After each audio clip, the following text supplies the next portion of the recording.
5, 4, 3, 2, 1. Look sharp.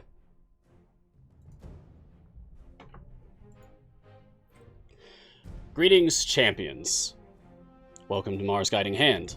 I'm Mars, and this is Idle Champions of the Forgotten Realms, a free-to-play, officially licensed Dungeons & Dragons formation strategy game from Codename Entertainment, available on many platforms. On this partner stream, we take a look at the latest content, discuss strategies, and answer any questions you may have about the game. So, take my hand, champions. There's much to learn. Let's get started today. As you can see, I've already jumped into the latest of 2 different adventures that were added to the game just an hour ago. As of today, this update for this week, after the end of Fleet's Wake Year 3, we have 2 new adventures for Grand Tour of the Sword Coast, the Torm campaign, as it's often referred to in the community. We have a little bit further to go, as our goal is 350, and I'm currently on 241, so I'm going to let this play out.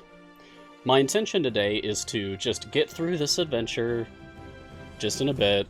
It won't take much longer, and then play the other base adventure and one of the variants. Yeah, so that's what you can look forward to. Our code this week, as you can see right above my spiffy hat, as people are nosing in the chat, thank you very much. I made this silver myself with a pen, like a fabric paint pen. Anyway, our code this week is Puff, Surf, Flow. Which, there's probably some kind of joke you can make about that. Use your imagination. Tweak the game volume down a bit. Okay, I can do that if you'd like. I usually have it running at 2. I'll set it to 3. And see how that sounds. Thank you, Ensorcelled, for commenting. What's in the cup? Oh, Sean. What's in the cup? This time it's actually Earl Grey. It's raining here in my area, and on rainy days, it is my tradition to make a cup of Earl Grey tea. My father had a rainy day tradition growing up where he would always skip school or skip work. So I'm trying to be a little bit more responsible, yet keep to having a rainy day tradition in the family. So mine is Earl Grey tea.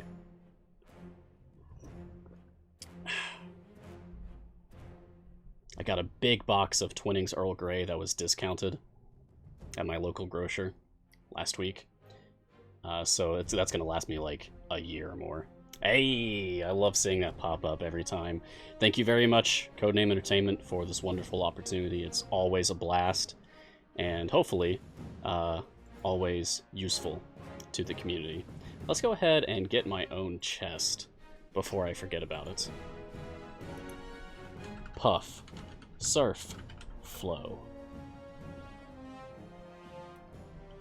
Yeah! Alright, cool.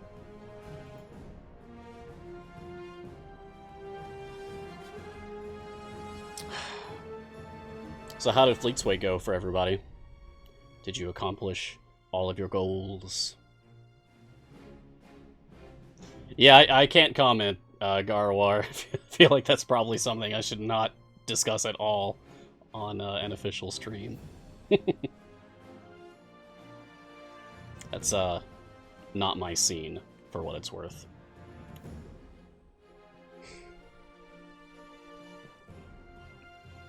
A pleasure to have you, Gar, and everyone else. I see Cyber Nemesis, Jellical, Wanagi Ska, Shodan, Bitmonks. Welcome, everyone. Welcome, Bogart. Happy to have everyone here who's chosen to be here. 57 Zorbu chest runs, Crom Doll. Jeez, that's a lot. I spent the vast majority of my tokens just trying to get 3 missing epics on Zorbu, and I finally got them. I actually managed to finish my Zorbu. I was very pleased about that. So then I just pivoted to Sisaspia. She still only ended up with 1 epic, though. So I'm probably not going to be using her very often for my own purposes, except when I can't use anyone else in that slot. But Zorbu got some significant upgrades. His, what was it, his slot 3 or slot 4? It was his slot 3 epic that I was missing. I had shiny on his slot 3, but it wasn't epic yet. It was rare. Now it's epic, so the strong just get stronger. Until a balance patch goes through. Maybe. I feel like what's most likely to happen is that Zorbu won't become weaker. Other DPS characters will just become better. That's generally how it's always been. Oh yes, please, tell me what you get from my chest code. I always love hearing what you guys get from the chest code. So Sturkin, you got Archon's Nimble feat from the chest? That's cool. What is Archon's Dexterity by default? Is that what Nimble does? Yeah, increases his dex score. 14 up to 15. That would matter more if Zorbu didn't share slot with Archon. Yeah. But it may matter for variants. May matter for patrons in the future, perhaps. All feats are good, ultimately, even if they may not necessarily be good now. I have faith that everything matters. Ah, Rip Cube. I love that they put the gelatinous cube in as a boss, and we've seen it a few times before, but it's just amusing that it's a boss here. Let's spend a little bit more time.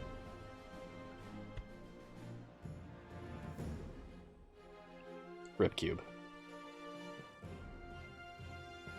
Rip Cube. Rip Cube. Alright, that's enough. That's enough paying honor to the gelatinous cube.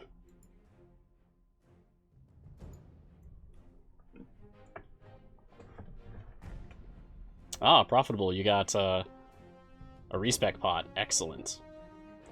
I wonder when the infinite respec pots glitch is going to get fixed. It's been around for a long time. And I still have no idea what's causing it. Some people have it, some people don't. I have it. Yet inconsistent, though. I'm not crazy about Funko Pops.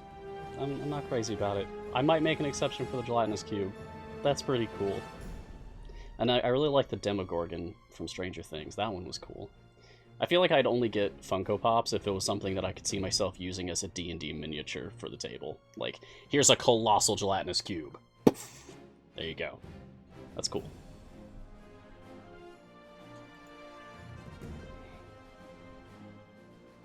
Alright, getting up to the point where my click damage isn't going to be enough to see us through the rest of this, so I'll just put on a Fire Breath potion and not worry about it.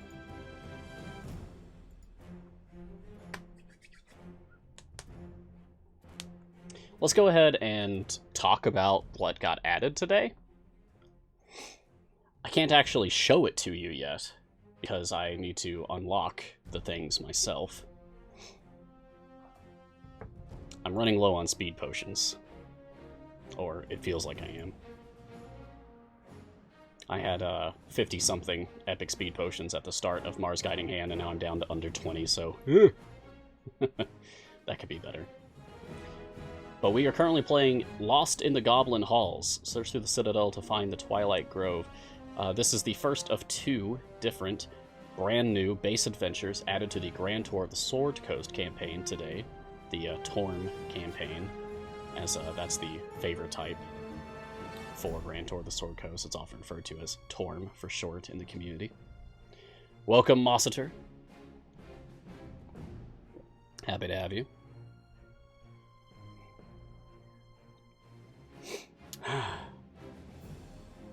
By completing this adventure, which has a goal of Zone 350, we unlock both a variant for this adventure, which is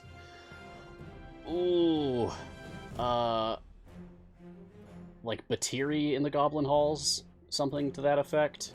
We'll be able to see the name for sure once we clear this space adventure, because I'll just have access to it.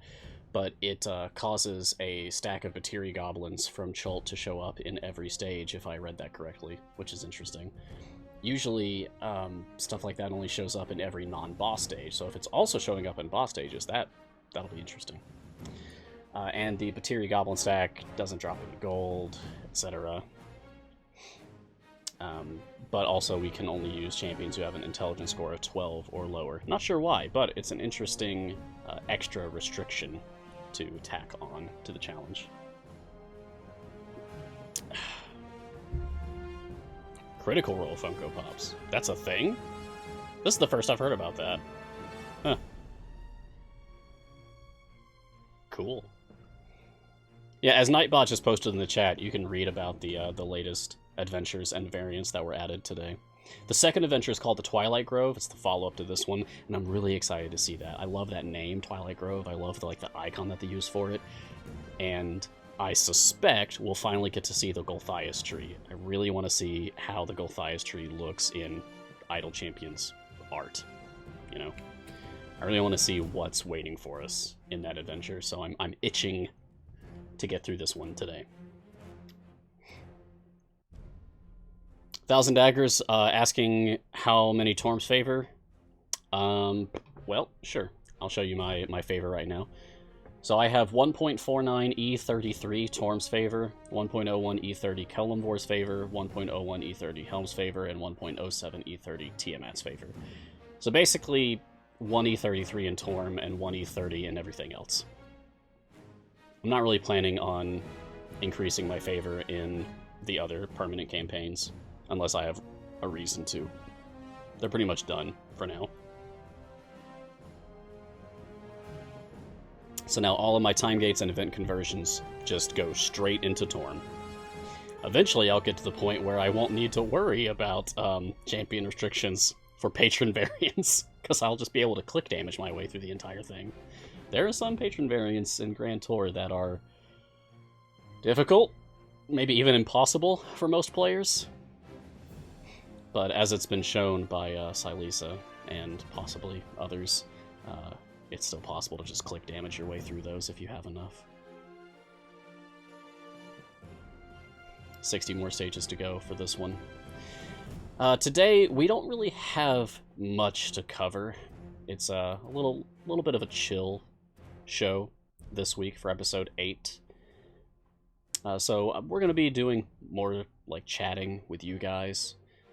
I don't have to talk about like specific champions or things, so if you have questions or just seeking advice or just want to talk strategy, I'm here. I'm your man. I'm your Mars. Let's do it. Talk to me. Jam Man J. So Mars, I was chugging along trying to get Azaka. Nice. Cleared all the free plays, all the base adventures, until you realize you need 11 more variants to start the Azaka Procession variants. Yeah. Yeah. Yeah, you do need to clear a certain number of adventures and variants, like, in total, to access Azaka's Procession Part 1, and then clear Azaka's Procession Part 1 in order to access Azaka's Procession Part 2. And by clearing that, finally, you unlock Azaka. It's definitely worth the trouble. Dex1627 asks, "Hey Mars, who's the character that buffs other buffers?" Narak. This boy right here. Lawful Neutral, Githzerai Monk, DPS support. He has this ability called Githzerai Focus. Increases the potency of the formation abilities of adjacent champions with a wisdom score of 14 or higher. And that is connected to... just, like, it's not connected to his gear. It's just his raw upgrades. So... Narak is good to use even if you don't have any gear on him. Just grab him. Green Grass will be coming up soon-ish. Wait, is it the next one? Is Green Grass the no, Green Grass is 2 events away? Trying to remember this off the top of my head is difficult. I usually have my visual aid to look at. exclamation mark CVA in the chat if you want to look at the Champions visual aid that I make for the community. It's got the list of events in order on it, and which champions come from those events. I need to update it for Havilar and Sasaspia, though. I updated the feats checklist spreadsheet for Sasaspia just earlier today, however, so I'm making the rounds on updating my resources. Just takes time. I've been busy. February was a very busy month for me, and like the first week of March also very busy. Good things. Very, very good things.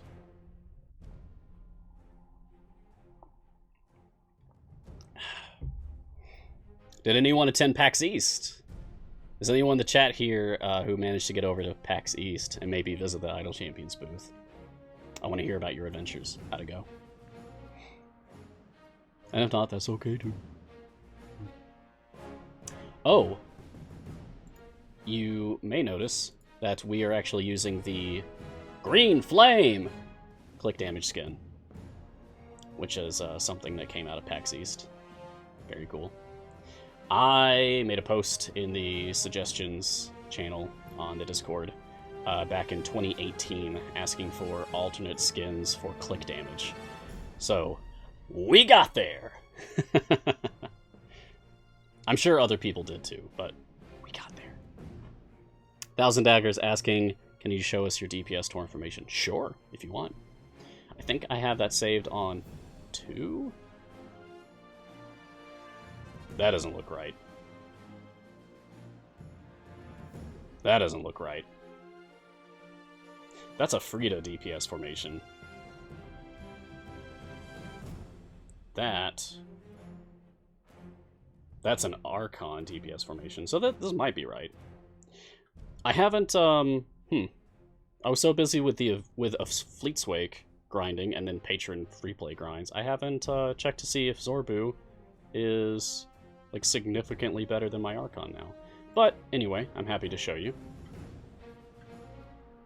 It's not that there's anything wrong with Frida DPS, it's just that there are other things that are better than Frida DPS.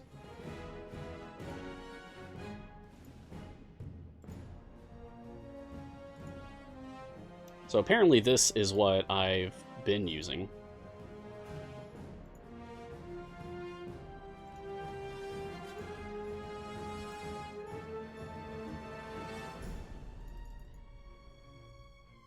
Let me just go ahead and finish leveling them all. Have them skip up 100 levels at a time.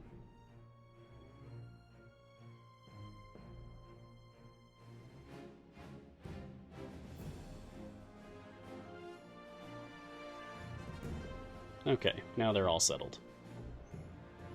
So, this is an Archon Usurp formation. E123 damage at level cap, it looks like.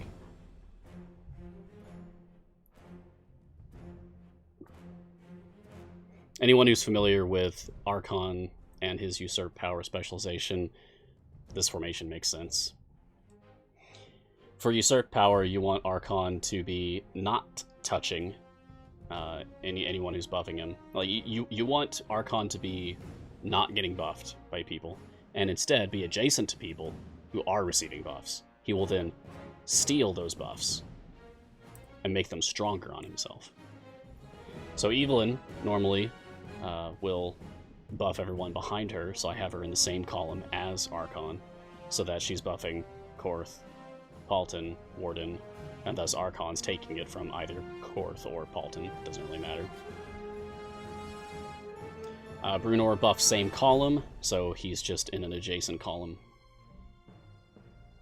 Naily buffs the column directly behind her, so Archon is one step further than that. Calliope buffs the column in front of her, so Archon is one step away from that. Paulton buffs anyone who's not adjacent to him, so Archon's adjacent to him, etc. My favorite level for this campaign, Parajosh, is 1.49 E33. Big favor, but by far not the biggest.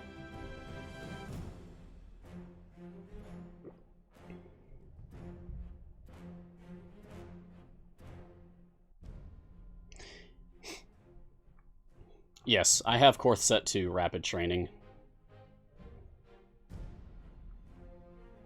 with the rapid training specialization, he makes people that are not adjacent to him attack faster. So I have Archon adjacent to Korth, so that he doesn't qualify for it, but can then steal it from Brunor or Ayla, so that it is affecting him after all. Ray cool, yeah. I could have just said this was like, oh, this is a totally Paulton DPS. There you go. It kind of looks like I have Paulton set up as my DPS now, except that I have Evelyn in the wrong position.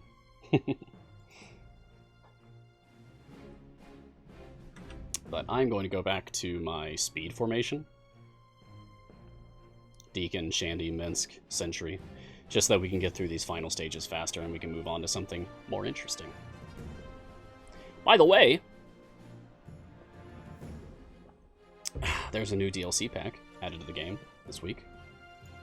A few days ago. Or was it last night specifically? I think it was. At any rate, Baby Spurt!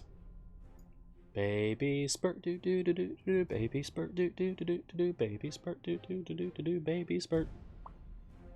I have a niece and nephew, so I've heard that song a lot. He is so cute. And I've been curious if he has some kind of secret to him, like certain familiars do. This one has a secret. I won't say what it is, but that is a secret. I don't know if Baby Spurt has a secret. I've tried a few different things.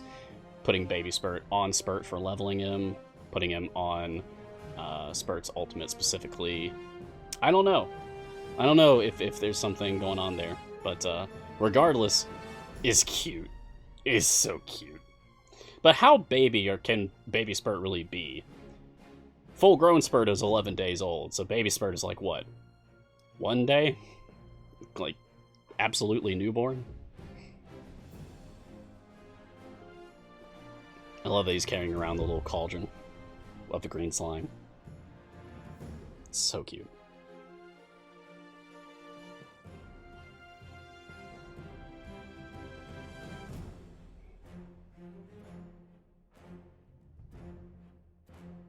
Yeah, his brother's in there. You know, we can at least have Spurt out. Let me find a good spot to put Spurt in here. Goodbye, Zaka.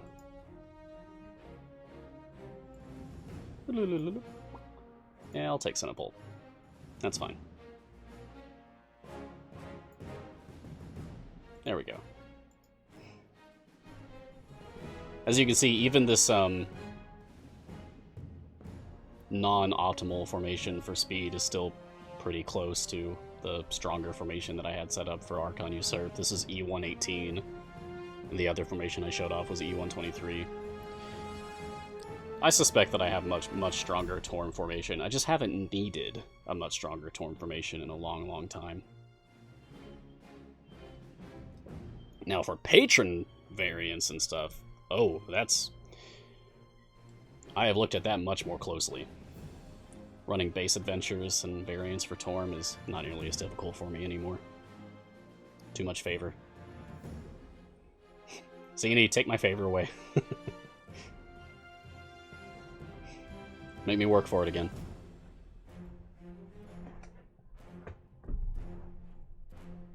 Done? Thank you, Sean. No, I know if I really want to, I can just play another account, as I have often done in the past. Oh, hey, Clive. Good to have you. Yeah, it's like Raycool is saying, you can't usurp Krull, and I also just don't want to use Krull all the time. It just becomes tiresome. I like to mix it up. I like to use different people. Like, there's so many cool characters in this slot. Shandy for speed, and just like her whole look, her whole style and everything is just cool. I mean, honestly, same with Krull. Krull looks amazing. I have Construct Evelyn now. I want to use that. It looks awesome. Kron is a very cool DPS to use. Ashar is fun. I love Ashar's multi-hit mechanic and her bond specializations.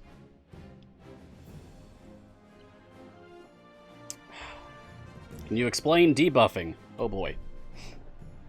How do you want me to explain? Like, the whole thing? Buffing is when you have a character that makes another character better. Debuffing is when you have a character that makes enemies worse. So in idle champions, that is typically used to explain, like, marking something to do more damage to it. Warden, for example. Warden is one of the simplest ones to explain with Warden's Eldritch Smite. Warden attacks something and marks it with Warden's Hex ability. And now it will take additional damage. There's a little, like, purple vertical bar, I think, once you have Warden upgraded enough that Warden can do it multiple times. Otherwise, it's like an Eldritch-looking rune, I think. Yeah. And Warden can stack that up to 4 times once you have a certain specialization. I think at around E23 gold-ish? Or is it like E28?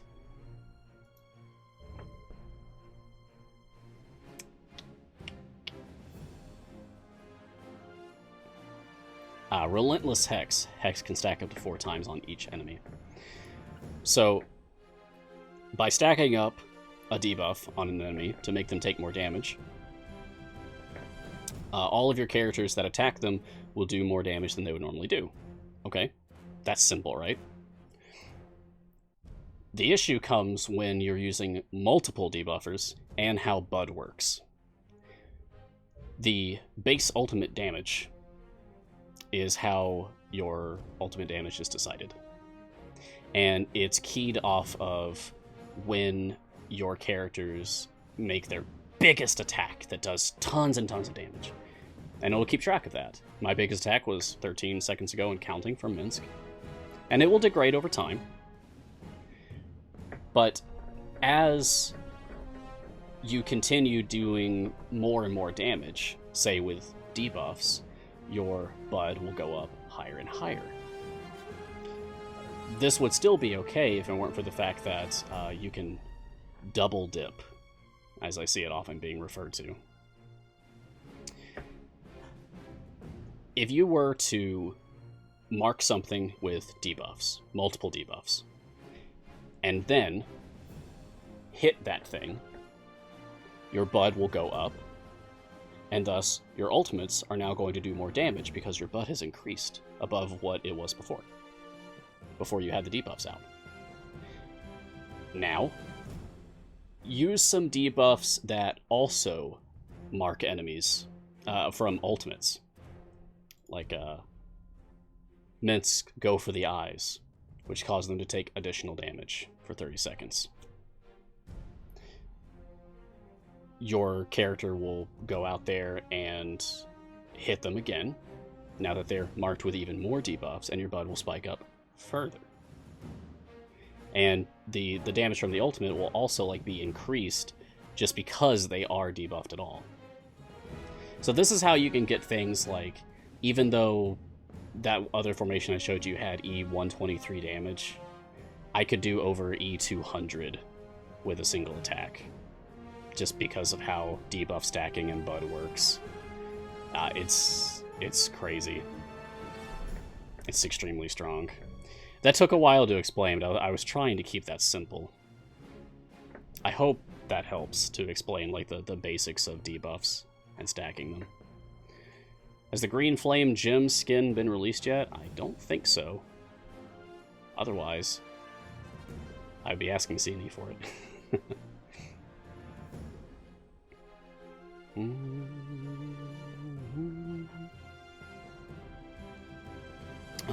Kembe Tamen, show please your favor count. Okay.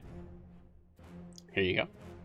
I'll bring it up larger for people to see too. So 1.49 E33 Torm, 1.01 E30 Kelimvor, 1.01 E30 Helm, and 1.07 E30 Tiamat. Accomplished my goal of reaching stage 350 for Lost in the Goblin Halls. So that's it for this first adventure. We're going to reset this and go into the second base adventure. Thank you, skip button.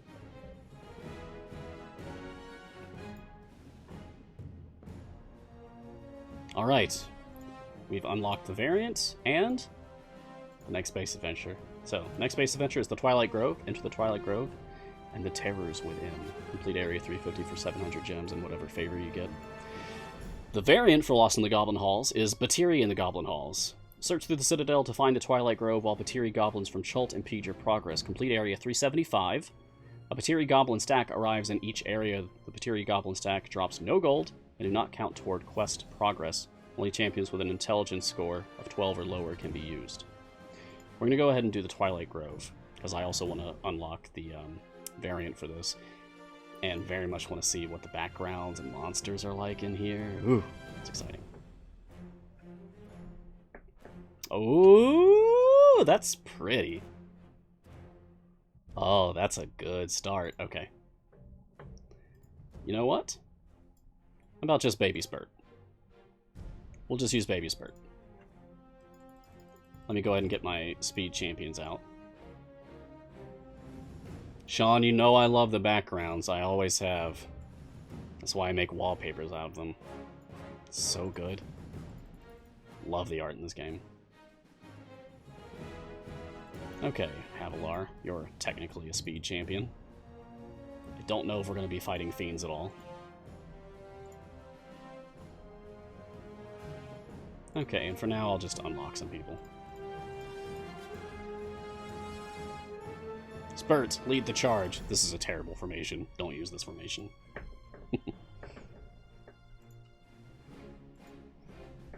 I'm going to let this go with my UI not here at first. Just so we can appreciate the background art. It's beautiful. It really is. Yeah. If I have to, I'll throw on some speed potions to just blaze through the rest of this, so we can get to one of the variants. I'll do that at the top of the hour. Kanbei Taman is asking, what's the maximum area you've reached not events? I can tell you in event, it's 747. Non-event? I've probably cleared 700. Definitely high 600s, though. Absolutely high 600s. I'm not sure. I could do, like, a real push to try to see how high I can get. But I'd also rather do that on a weekend buff.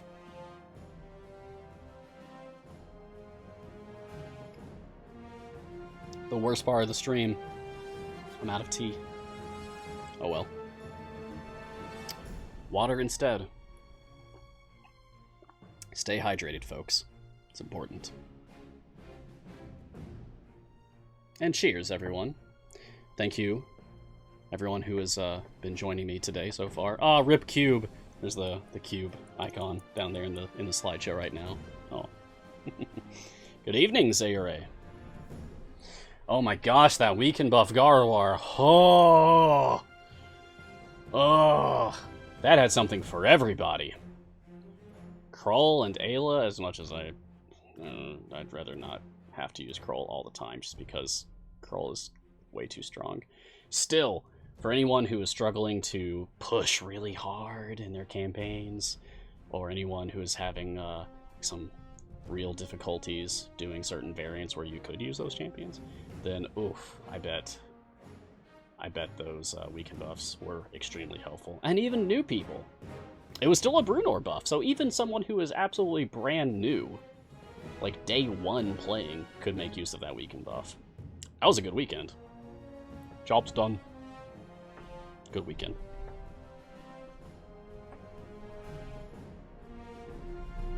Yeah, Jamila too. It's just, you know, Jamila's slot 11, and there are better options for that slot. For new players, that would still be useful. Not day one players, though. They probably wouldn't have access to Jamila yet. It takes a while to get favor right at the start if you don't know what you're doing.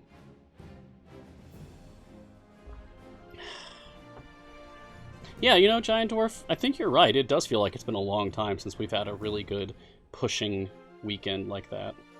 Yeah, it was nice to have.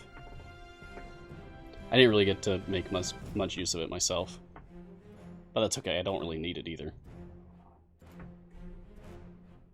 You pushed your wall 31 levels. Wow, that's fantastic. Look at these arts! Ah! With all the vines and everything. Do you think we'll get to see the Golthias tree? I'm so excited for that. Adventures of Dad. Yeah, Baby Spurt! Baby Spurt right there. Cute, huh? Adorable. You know what? I have another idea. Let's put Baby Spurt on... There we go. We'll put Baby Spurt on Spurt's own ultimate. So just so we can keep that hammer dropping on him.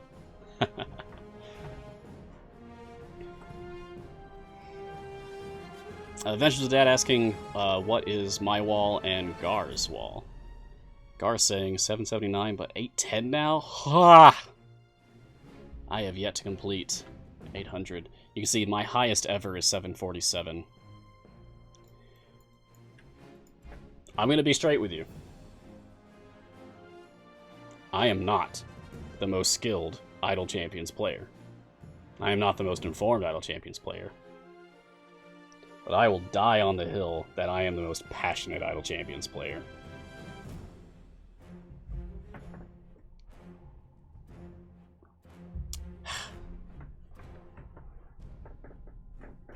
Totally okay if Garwar and other people are further than me.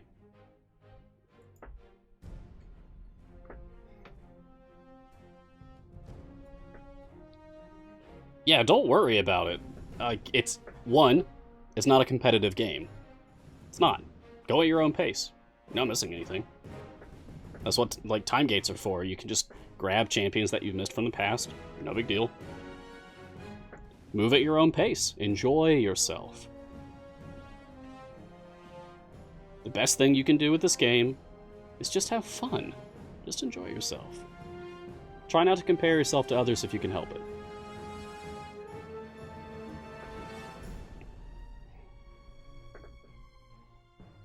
Aw, HD Tro, that's really nice of you to say.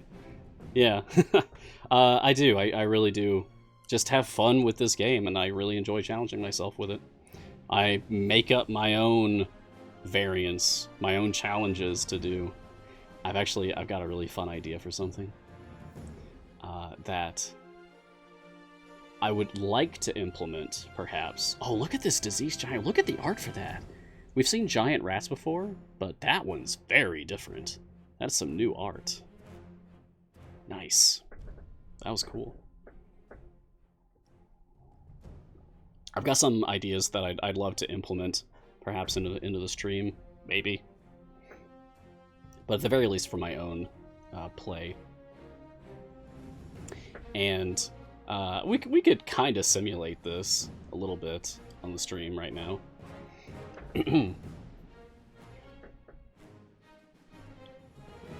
When I say the word champion,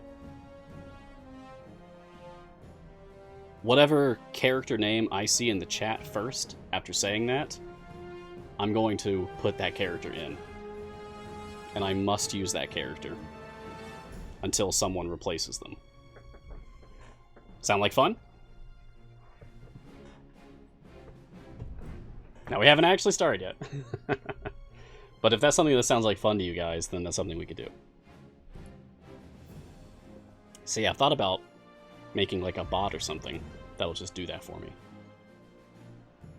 It'd be easy, honestly. All it would take is like a single text document and a single automatic cycling command. It'd be simple.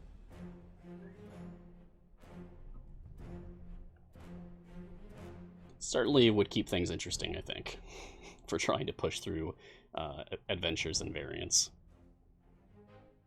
All right, let's give it a shot now. Just gonna try it out. Champion. Black Viper. All right, Were Bison, you got it. You're the first to comment after I said it. So, Were Bison says Black Viper, and so I must. I'm going to take Collector, because we're not too deep in yet. Okay.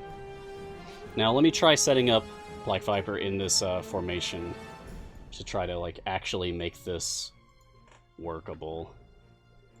Put Sentry at the front, actually. Where Bison? There, Bison. Alright, I'll put you here. That's fine. You're not buffing anywhere yet, so you can go here.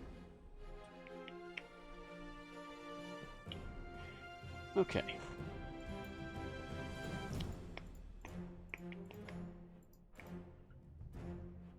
So I'm going to say behind. Doom, doom, doom. Valor. Sure. Okay. 1,000 Daggers asking how many red gems I have on Black Viper. Shorthand answer is enough. I've completed all of her tiers of powers to unlock with her red gem collecting ability. Grand total is currently 6,769. You need 6,500 to get her final upgrade here. So I have more than that. It does not matter how many I have beyond the 6,500 mark. So, enough is the answer.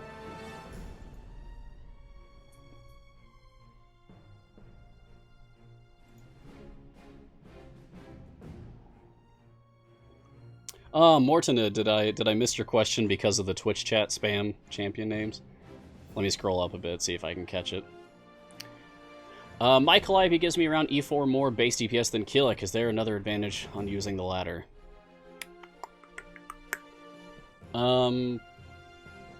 Once you have Calliope's ult cooldown capped, it's a very fast cooldown, 45 seconds for using it.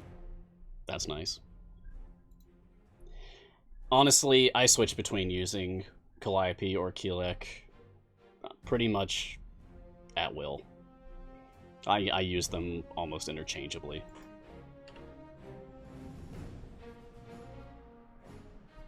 I'm going to take my familiars away so that we can see these enemies a bit better.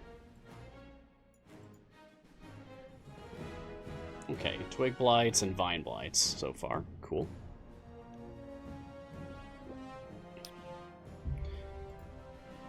Keelik is easier to position than Calliope. Not, like, terribly easy, but Keelik has more freedom for where you can place him. He just needs to be adjacent to your DPS, and then count how many adjacent and 2 steps away champions you can for his blessing if you take the right side spec, the empowered spec. And it frees you up for doing other things, like Keelik is the most powerful healer in the game, I think. So you don't really need any other healers if you're using Keelik.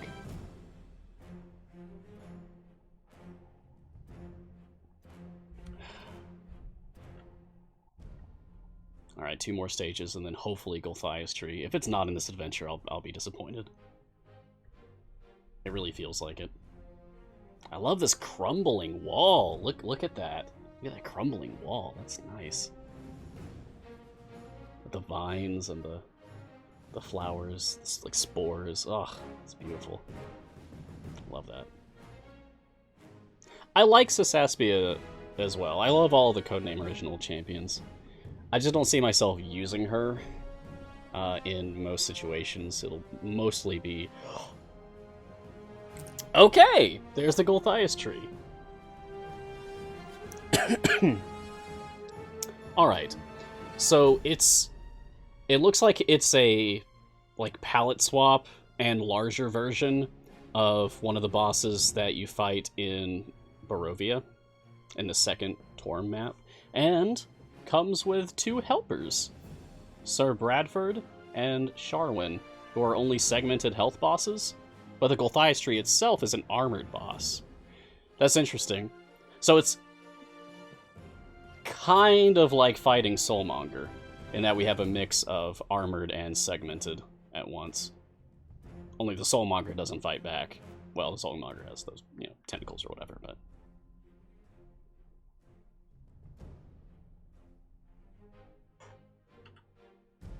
Oh, yeah? That's... interesting.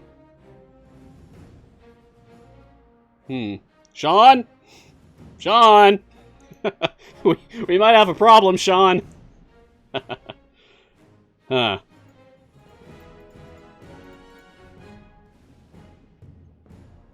I mean, we beat, Look, they're not counting. I see the quest, Sean. I see the quest. Sir Bradford and Sharwin defeated us first. Ah, okay, they came back. Okay.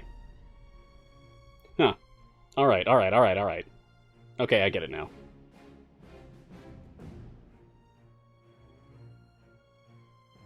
I'm betting that is going to confuse some people, though. Like, if it happened to me, it'll happen to other people. Oh, Gar, come on. I know I could read the requirements, I see it.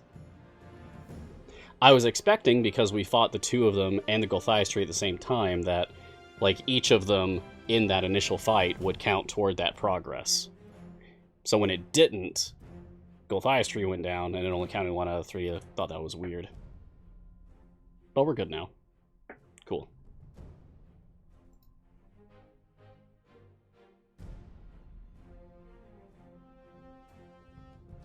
Alright, I'm gonna put familiars back out. We can go through this faster now.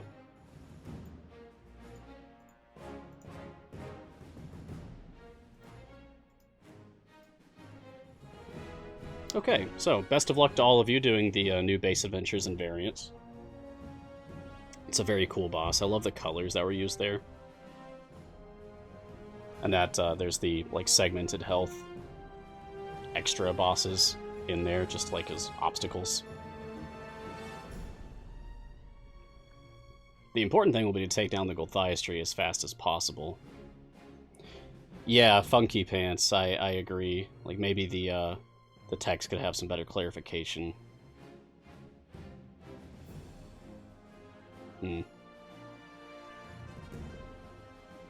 It probably makes more sense in the journal dialogue.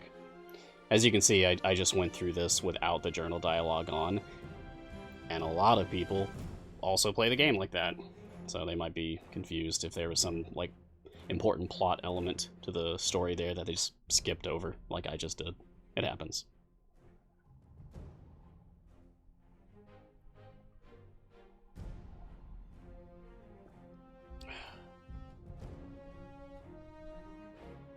Do you have all the gem familiars, Dark Strider? Because that's nothing to sneeze at. That is still quite the accomplishment. It's a lot of grinding.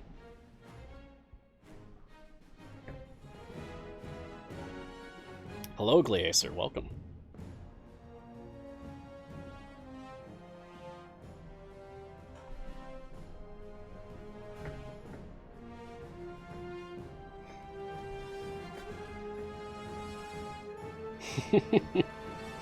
Yes, the game does have music.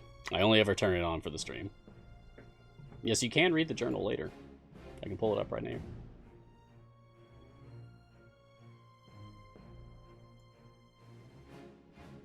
Nice to be able to scroll through this. I love collecting the portraits, you know?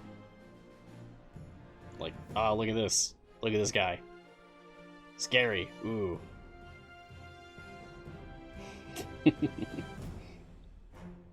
So I was tempting to do the voice acting thing that I do sometimes, where I go through the adventure and read out the dialogue with voices.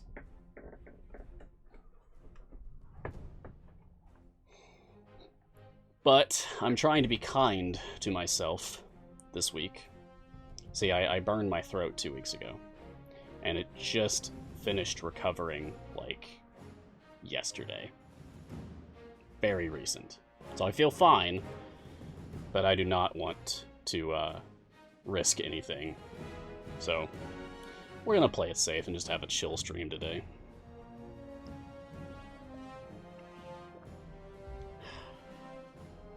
How'd I do that? Just eating or drinking something extremely hot when I shouldn't have. Honestly, I'm not sure what triggered it. But it was badly burned. I'm good now, though. I drank a lot of aloe vera juice, and it helped significantly.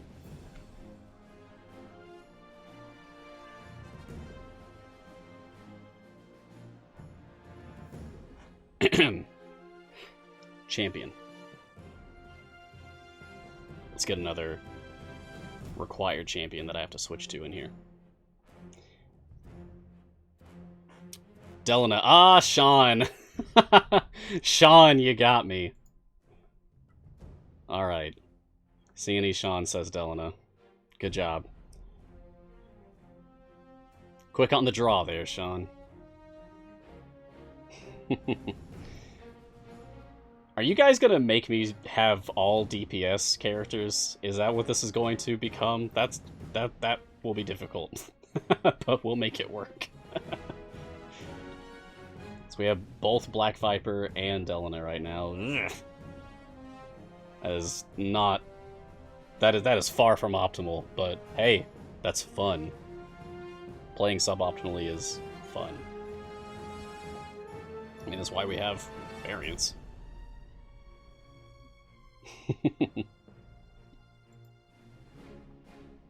We'll see. Actually, here's an idea.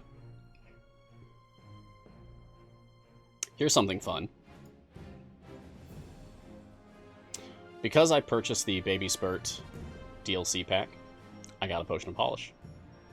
So, I'm going to use this Potion of Polish.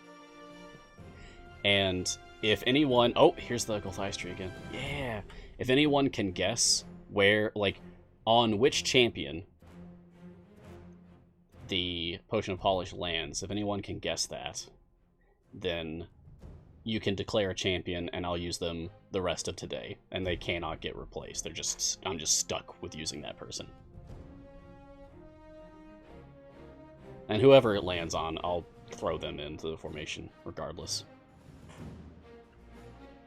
Alright, I'm seeing Rosie, Ishii, Delana, Frida, Rosie, Warden, Binwin, Delana, Barrowin, Krull, Warden, Spurge, Alaxel, Tyrell, Dragonbait.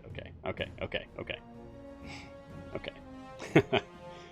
So, like, up here starting with Farbekrieg. Alright. Here we go. Ready? Baby Spurt! Do.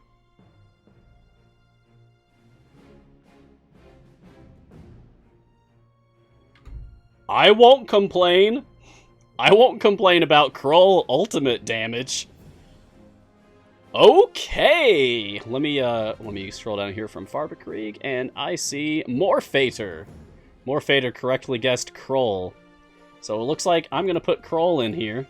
And Morphater, if you'd like to go ahead and tell me a champion, I'll put them in. And I'll be stuck using them all day. Cheers. It's really funny. Someone actually did manage to guess it. Very nice.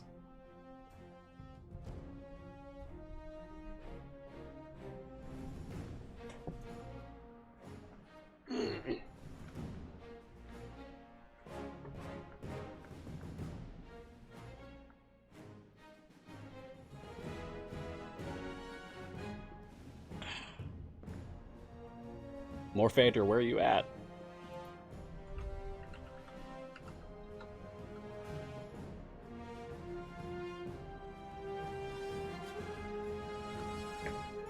Nice shirt? Oh, well, thank you. C&E sent it to me. Sent me the hat, too. Oh, you're thinking. Okay, awesome. You've got time. You're not under any pressure for time here. Well, you have an hour. I'm here for another hour. We're going to get through Twilight Grove, and then we're going to do one of the variants. Be thinking about which variant you guys want to see me do, because, like, whichever is most popular in the chat, I'll just ask, like, which one do you see me do? And whichever one I see people suggesting more, I'll do that one.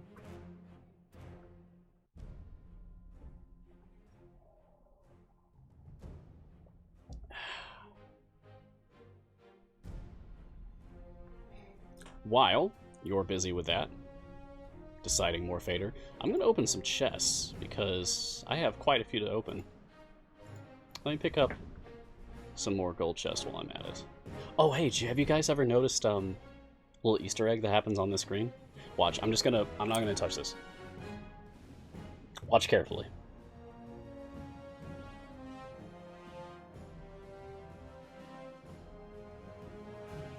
I'll give it like 2 minutes. And if it doesn't happen, then I'll just move on.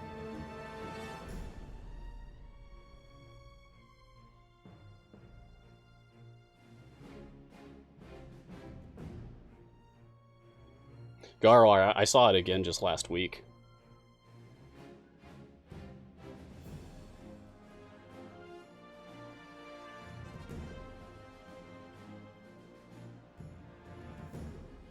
Oh, yeah, there it is. Very nice, very nice. Cool. Oh. Awesome. I love that. That's a little Easter egg if you just idle on the chest purchasing screen for a bit. You'll see Brunor chasing a baby dragon and then being chased by a bigger dragon. Alright, 50 gold chests, let's do it. Not what I wanted to do. I wanted to do all 50 at once, but I guess we're doing 49 instead. Let's go! Hey! Okay. Okay. So I got, at least 4 feats out of this, because I had 36 out of 40, and a shiny. Boom! Oh my god, can you believe this? Dragon Bait, Overwhelm, Drit's Companions of the Hall, Kroll Gold Find, and Walnut, all champ damage. I made out like a bandit just now. Oh my god. And they're good feats, too. Look at this. Look at this. My Archon's almost done. He's almost done. This is a wasted shiny, unfortunately, because he was already at maximum cooldown reduction for slot 6. Really want that, really want that, I don't know, item level refund or whatever for slot 6 cooldown stuff. It hurts to have maximum item level and then get a shiny on slot 6. That stings. But only one more for Archon to be finished. Oh my gosh. I might as well go ahead and take a look here. Do I want to put this on? Oh, that's going to help so much for, early on events and type gates. You know, I have way better luck on stream than I do off stream, right? When I'm streaming, it's much better. That's suspicious, isn't it? Sean. Sean's sitting over there, modding my stream. He's got a little switch hooked up to the computer. He just flicks it and improves my RNG while I'm live.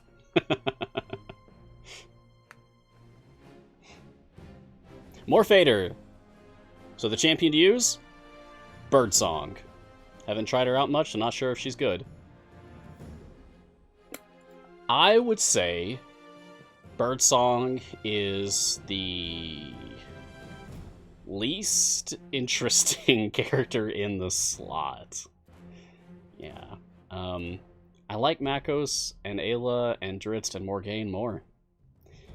But Birdsong was so cool on release, and just the idea, she's a Tabaxi, College of Swords bard, it's just awesome. I'm gonna take Theme of Valor. Okay. I'll put her in for Regis, I guess. Doesn't really matter yet. I don't need to worry about, really optimal stuff yet. Not until about 270 for click damage. Hey, no worries, Morphader. You made your choice. Now I'm stuck with her. As Garwar saying, Birdsong was awesome once upon a time. But it's just the nature of the beast, right? As time goes on, it's a constant fluctuation. You just have to go with the flow.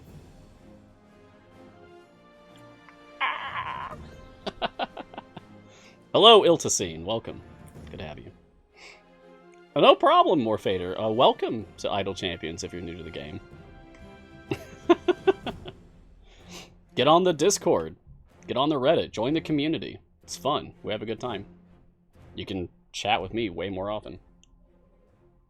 I'm pretty much always on the Discord.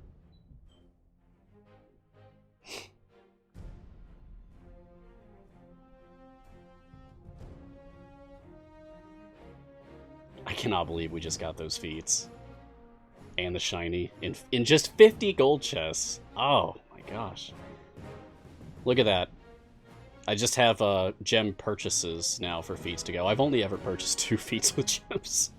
So I guess I'm gonna switch to doing that. I guess that's where all my gems are going until I get this achievement. Oof. Oh, I finished the Is It Even Possible achievement for doing 200 patron variants, like over the weekend. I finished that. So that felt good. Mortoned, is there any character from Forgotten Realms lore that you would like to see as a patron? As a patron? That's very fun. That's a very fun question. Usually we see like that kind of question being like champions. But there's so much more room for patrons than for champions right now. Because we only have 2 patrons. I only have 2. We need more. More patrons. Because like each patron that's added to the game is like plus 100% game content for non-event stuff, effectively. And that's really exciting. I mean, Elminster, right, is probably one of the obvious choices. Probably. Mordenkainen! Is it Mordenkainen or Mordenkainen? I always said Mordenkainen growing up. Yeah, any of, like, the legend... Oh, yeah, he's Greyhawk, duh. Well, Elminster's kind of everywhere, really. We have encountered him as an NPC in the story already. He shows up. Like, he has...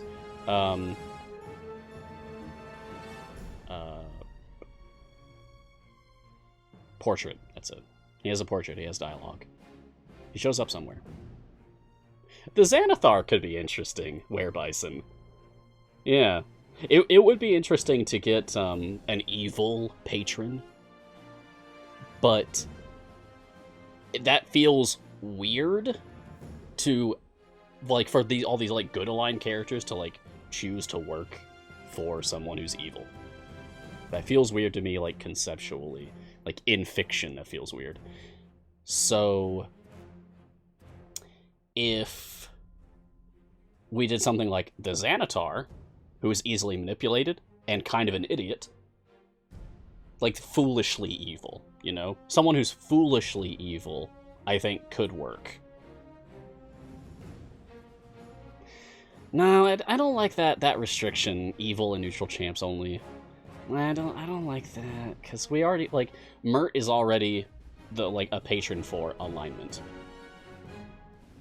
If we end up having tons of patrons, then I think it'd be cool if we had stuff that, like, worked with similar metrics for restrictions. But until we have reached, like, a sufficient number of patrons, I'd rather each new patron that comes out be something distinct, like, uniquely distinct from previous ones. So no alignment restriction, no constitution score stuff, maybe even no ability score stuff at all, yet. Eventually, sure, but not like right on the heels of Mert and Vajra. I'd rather it be something else. Maybe something related to race or class or role. I did some math and like trying to predict what the next patron might be if we assume that the next patron must include all of the currently non-patron qualifying champions so that they have at least some use in the game. And I think the one that I came down to that I really enjoyed was I think it was only supports, and no. Because Jim, what was it? I had a list. I posted it on the Discord.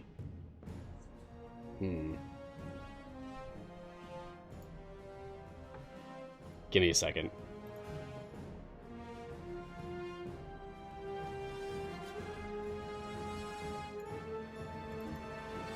Here it is. I have it saved as a text document.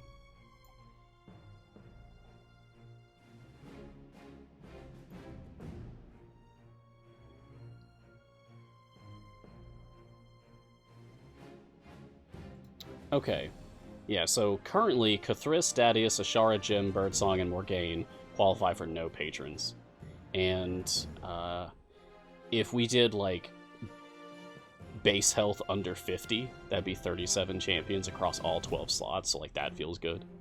Or no tanking and no healing, that's 37 champions across 11 slots, so that feels good to me. Stuff like that. Just using metrics that aren't already covered with existing patrons, so not ability scores and not alignment.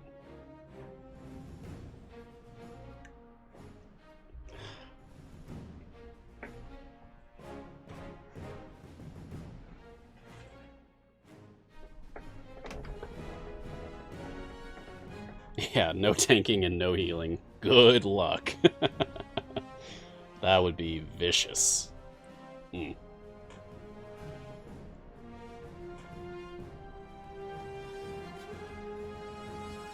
Mars for patron one.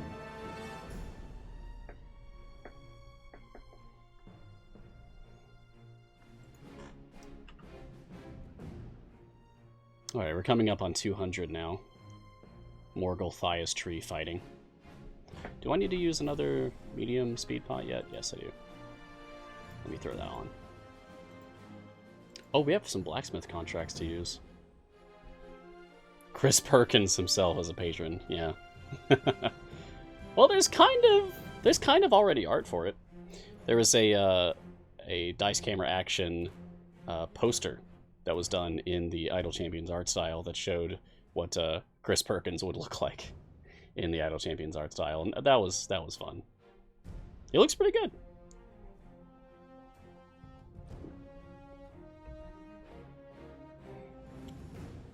Wonder if we could get a Chris Perkins familiar. Just a little Chris Perkins standing out here. That'd be cute. We got Baby Spurt after all. Maybe Baby Spurt and his creator can hang out.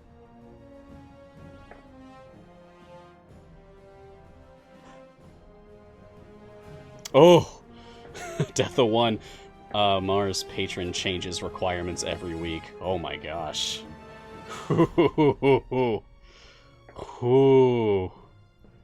Oh, that's brutal. I love it. I love that idea.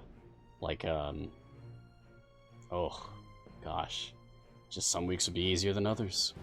Just, like, chooses, I don't know, 2 random champions from each slot, and those are the only ones you can use. Good luck.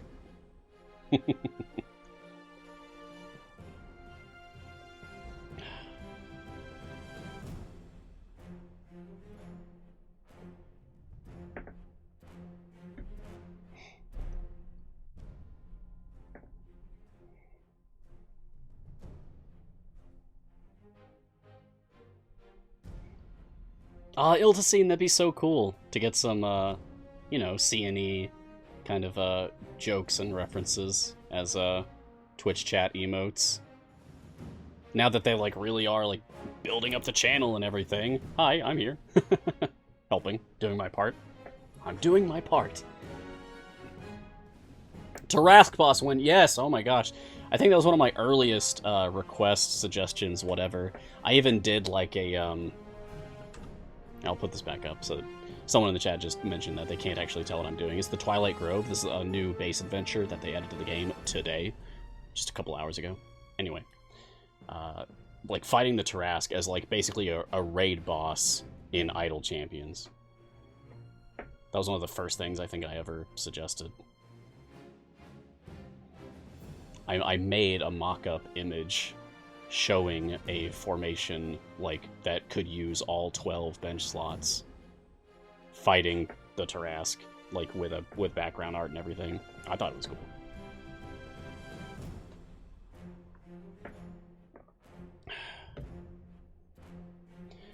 Glacier, is it just me, or is the Vajra, not Yajra, Vajra patron support better hero, so it's easier to progress than Mert?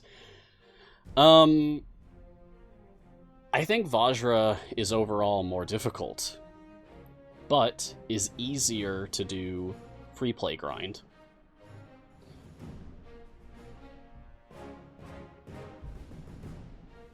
Oh, but Garwar has a really good point. Vajra allows some of the really good debuffers, and Mert doesn't. Yeah. It can always change in the future.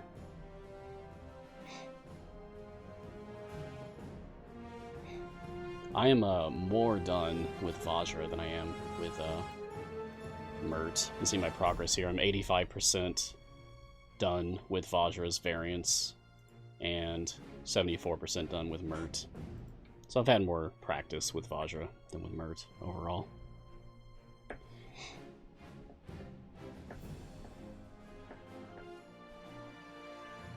Yeah, I've yet to fight the Tarrasque in 5e.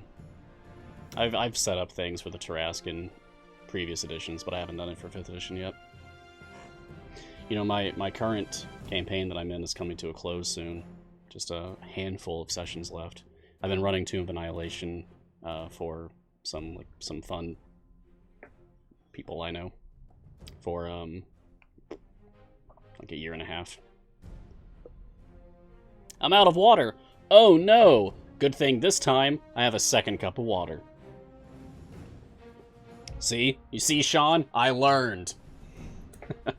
Last week I had just 1 cup of tea and 1 cup of water, and it wasn't enough. Came prepared. It's the power of the human spirit. We adapt. We become more powerful than you could ever imagine, and we overcome. Even for simple things like just get an extra cup of water when you stream Mars.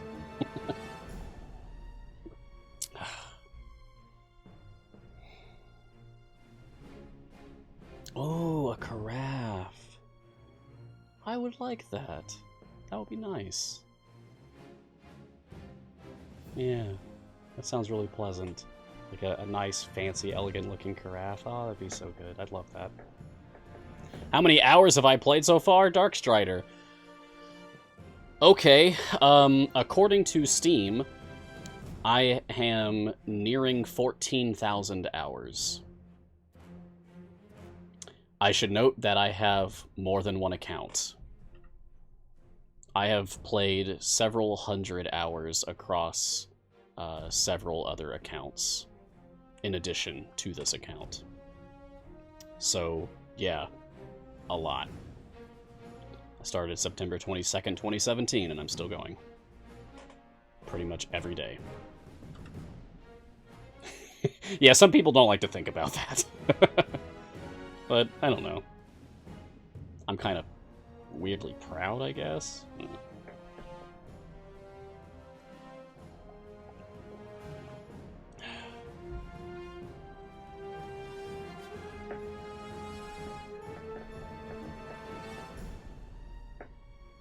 I like to think I know what I'm doing.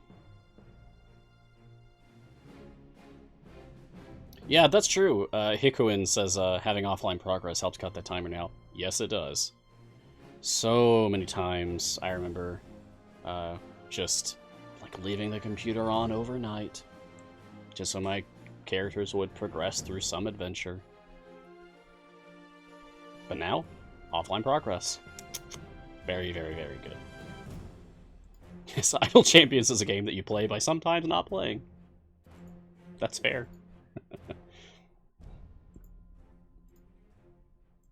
Oh, I need to put on another Fire Breath potion so we can get through the rest of this adventure easily. And, hopefully, I can finish off my Sentry levels today. That would be nice. Oh, that landed on her redshift. Oh, excellent. Epic Blacksmith landed on Sentry's redshift. Love that.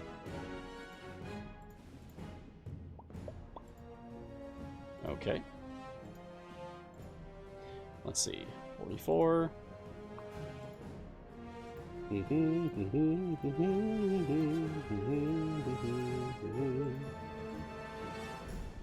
Okay.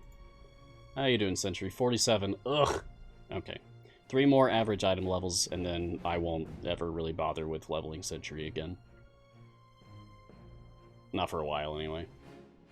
Let's go ahead and open these silver chests, because why not? Come on, second shiny! No. That's okay. Come on, second shiny!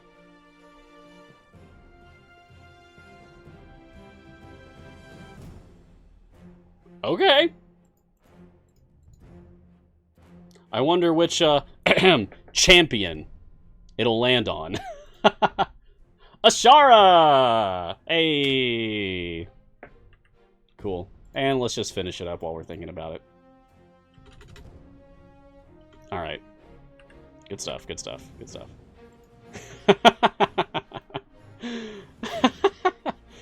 That's amazing. Alright. Cool. What was that for? Oh, that was for her bond! Oh my gosh! Ah! So now she has shiny on Paragon and on Bond. Woo! Oh! I need to go do that, the patron variant version of the Ashara Spotlight adventure. Taking Responsibility, I think it's called. Today has been a good day for me. Good God. 2 shinies from 200 chests, like 100 silver and 100 gold, and then 4 really good feats on top of that. Wow. Wow. New stream rules. No more chests for me and Garwar.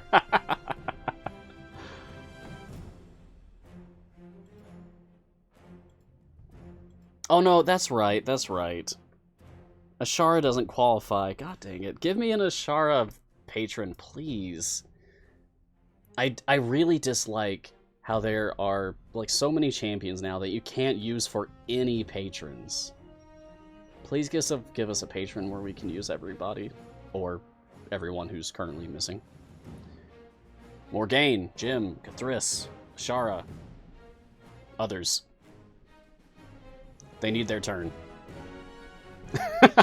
Alright, Sean's just whoop, flipping the switch off for my RNG. Back to normal. Alright, Sean, that's fair. I'll stop opening chests today.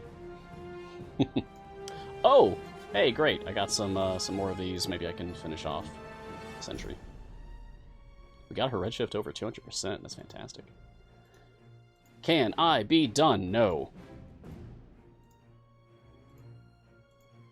How about now? One more! Ah.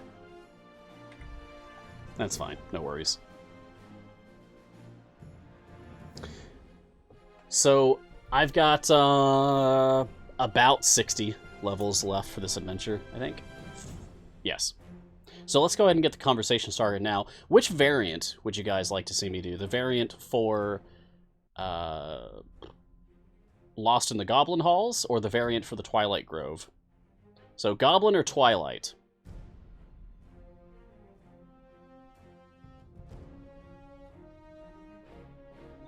How high do you have to be with redshift to make it permanent? Someone posted that. Somebody posted that like a couple weeks ago, I think, a screenshot of showing like a perfect Sentry redshift. I don't remember what the item level is, but I recall someone posting that. It's in the 200s. Okay. So mine is 93. Okay.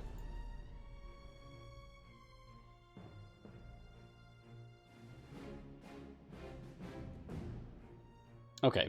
Currently 60.52% chance. Nice. That feels good. That feels very good. I'm seeing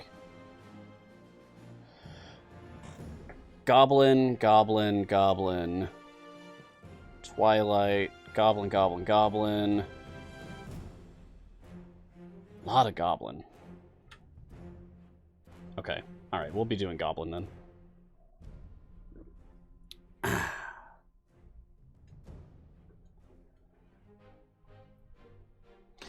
The Goblin adventure variant is every stage has a stack of Puteri goblins from Chult that attack you, and they don't help your quest progress, they don't give you gold or anything, they're just obstacles. And on top of that, you can only use champions whose intelligence scores are 12 or lower. For example, I could use Deacon, hooray! But I can't use Regis. That's fine. I can use Spurt, hooray! Especially with the baby Spurt familiar. I could use Sentry. Wow, Sentry's an idiot. Don't tell the player I said that. That's low. Huh, I expected higher. I could use Calliope. I could use Kroll. Well, that's game then, if I can use Kroll. Like Viper. Don't know. I'm stuck using Birdsong. Oh, I can't use Birdsong in that variant. I'm sorry. I'm sorry. I said I would use Birdsong all day. Whoever was chosen for guessing the shiny from the Potion of Polish. But I can't. I can't use her for that variant. The other variant for the Twilight Grove, which is the base adventure that we're still in for a little bit longer, requires that you only use people with high dexterity scores.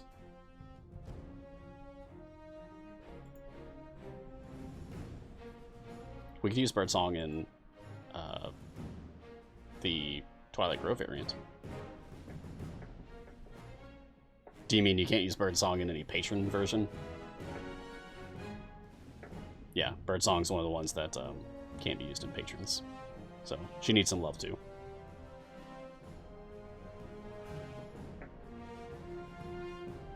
I guess everybody needs a dump stat, right?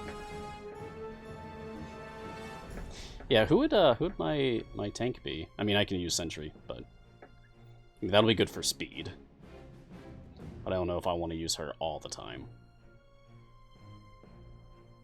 It'll be good to mix things up. Speaking of mixing things up, champion. So whichever single line of text I see. Oh, Havilar, okay. Well, she's already out. Havilar's already out. So, let's see, who is not already out? Xander is the next one I see that's not already out, so we're going Xander now. That's fun.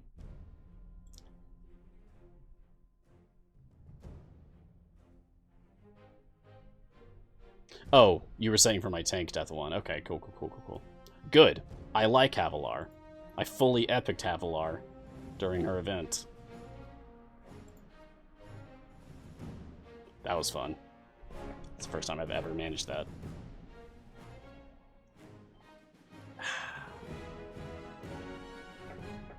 About 25 more stages, and then we will start the Lost in the Goblin Halls variant.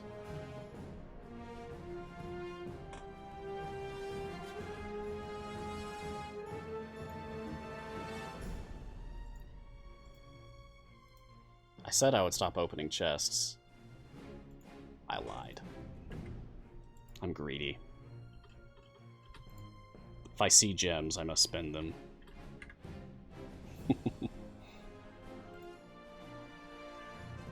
I was hoping to get another blacksmith contract to finish off Sentry.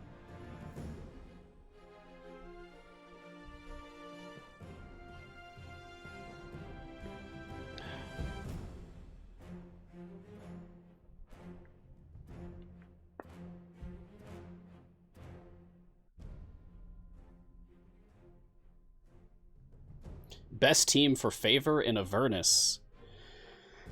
I mean, Jarlaxle, Goldvine formation for starting out. I'm assuming you have all champions, okay? Like, starting from nothing, I would throw out Jarlaxle and as many rogues and drow as you can. Eventually, once you get up to like E27 gold, I would switch, if you had, say, like Cthulhu out in slot 1, I'd switch using to Brunor. Because E27 gold is what you need in order for Brunor to get to his Companions of the Hall buff, which gives the Bounty of the Hall gold find increase. And at that point, having like a Companions of the Hall gold find group could get you a lot. And eventually Azaka farming, if you feel confident in your ability to get that set up. It wasn't difficult. I think it took me 2 runs to get my Tiamat's favor to E30. I think it was just 2. That was also with like full potions both times.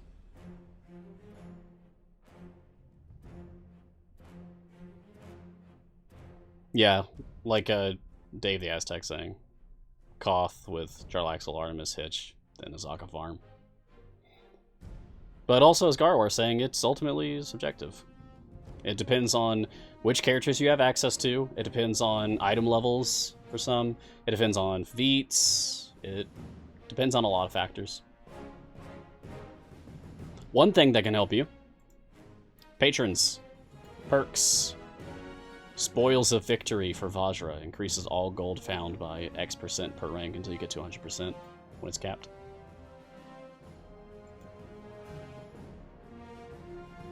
That helps. Oh, it's slowing down. That's better. Xander was just poorly placed. We can put Birdsong anywhere as long as she's within 2 steps of our DPS. Which is hilariously a split DPS composition. And Dylan is doing the brunt of the work here. That's so sad. Poor Black Viper.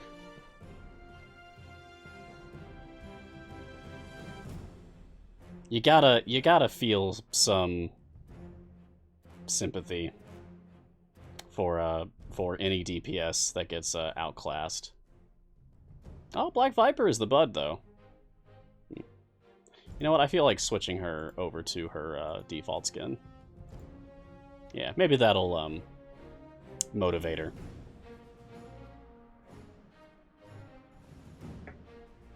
Hard to see against this background, though. I really do love this art. Backgrounds look amazing for this adventure. I wasn't as crazy about the other adventure, the other new one, but this is beautiful. It really does look like both natural and deeply unnatural all at once. Parajosh, I have 6,700 something red gems on Black Viper. Okay, I was worried I was going to have to start using ultimates there. We're almost there. We have 10 more stages. And then I will switch us over to that variant for the rest of today's stream. I won't be able to clear the variant in its entirety on the stream, but we'll just get it started, and we'll set up formations. I'm currently stuck using Birdsong, but I can't use her in that variant, unfortunately. So I'm going to have to be asking for more champions to put in my formation. Archon! Hey, alright. Thank you, Hikuin. It's kind of like a cool little fun game for anyone paying attention, I guess. I'm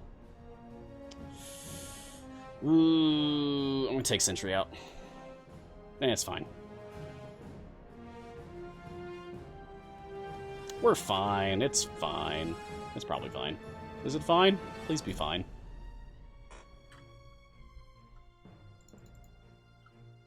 We'll just put other familiars out.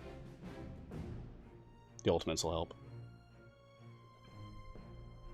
King McCree, yeah, we have Baby Spurts set to spamming Spurt's own ultimate, because I felt like that's appropriate. You dead. Alright, just one more boss, the final Golthiastry encounter.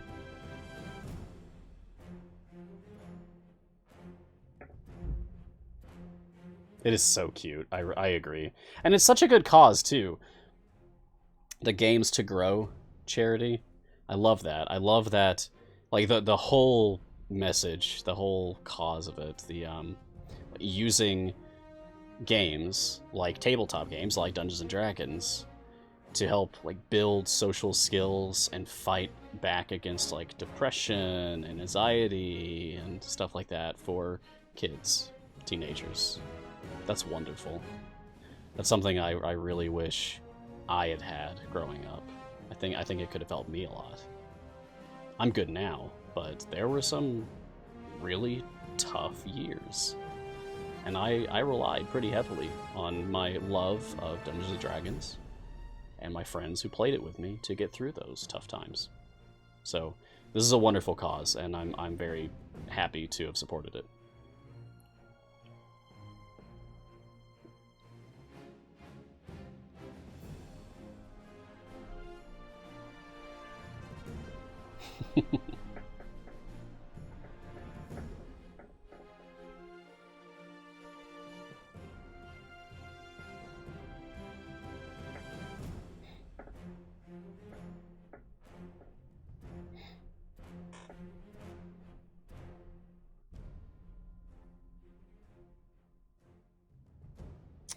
Ooh.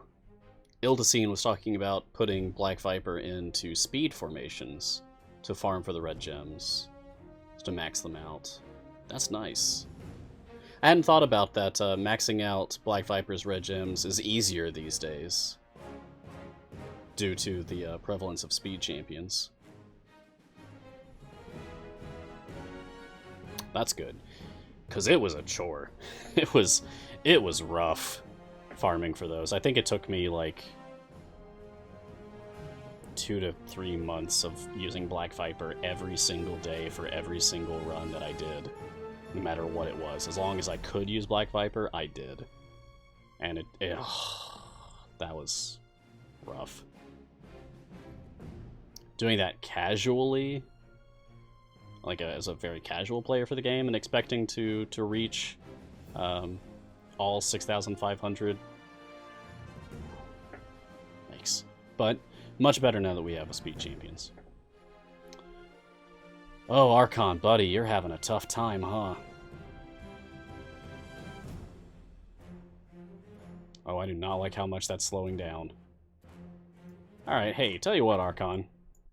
Let's swap you around. Havilar can be our tank instead.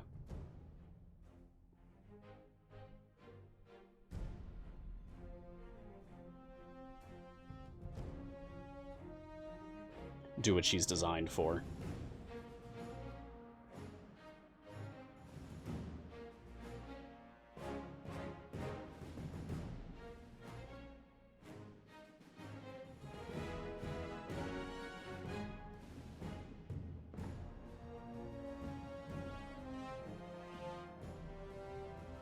Come on. Okay, cool. Good. Here we go. Final battle. Wish me luck. Hopefully we can get through this. Not worried about Sir Bradford and Sharwin. They're just segmented health, so they'll just die eventually. No worries. Golthiastry might be a bit more iffy, but we've got Krull.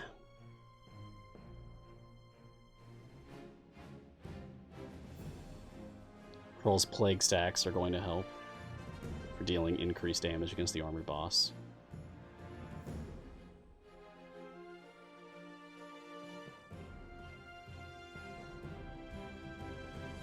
If we can even hit it. This is really nice to note that the Golthiastry does not enrage. So you could Azaka farm here easily. Well, it has AoE attacks. So you might want to put Keelek or Donar or Calliope, just some kind of healers and shielders out if you choose to Azaka farm on this stage. Okay, we are doing damage, which means we will eventually win as long as they stay alive. Which they might not, now that I'm looking at it.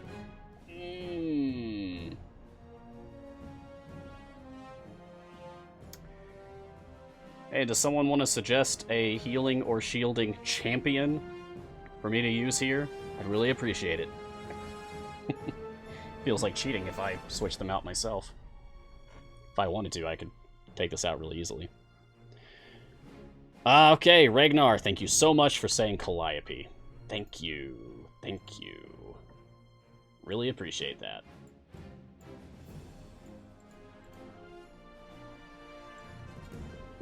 But I can't move them because they are still under attack. Okay.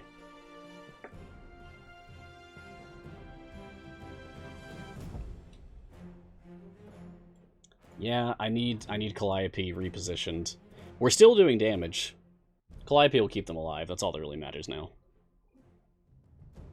Archon is usurping the shield. Boom. Okay, great. So the rest of this will be easy now that Goliath's tree is down. Thank you, Ragnar. You just saved the run.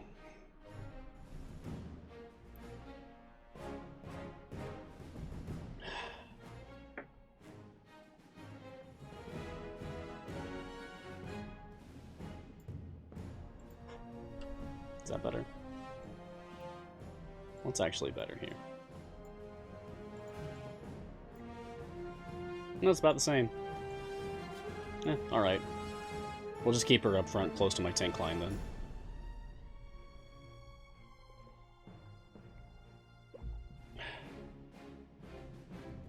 Nice. And we even got a red gem for Black Viper. Yay! Cool.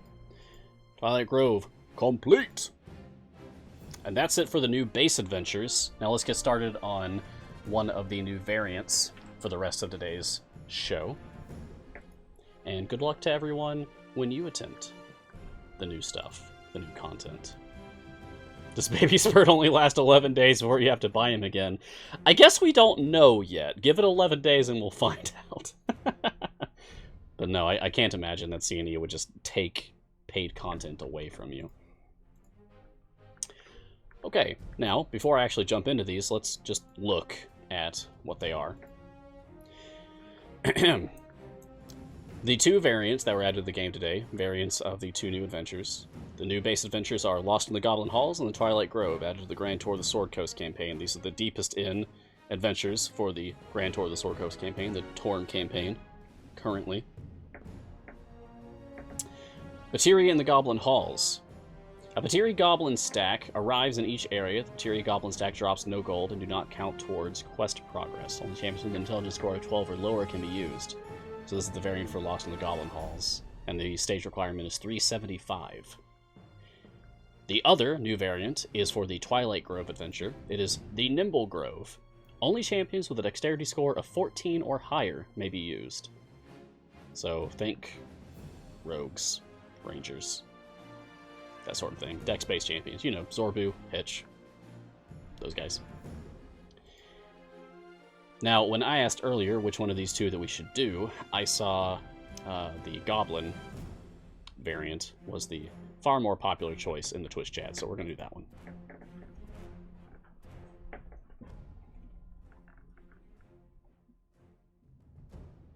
Let's not throw out familiars just yet, but I do need some gold to start with. Boom. Okay.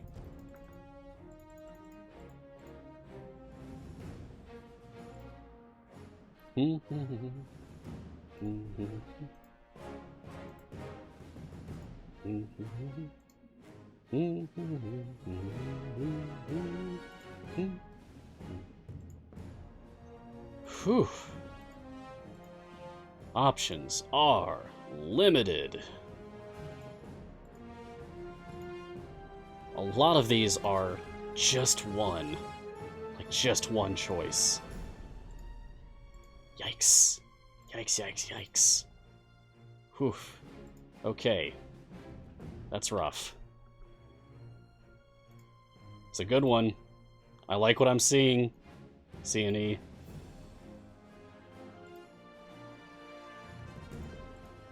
Let me just go ahead and unlock everyone here. Get through this a little bit faster. And I'll get the speed people out. Well, what I can of it anyway. Not much.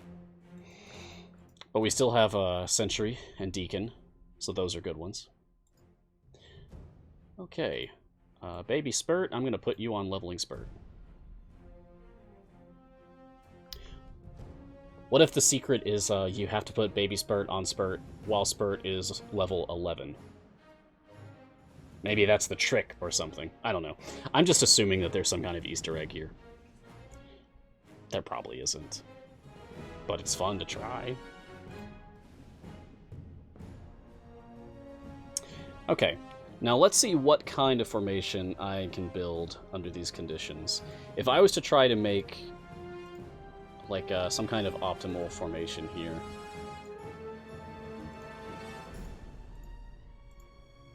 What are my other options? Minsk. Okay, I can have a Minsk out.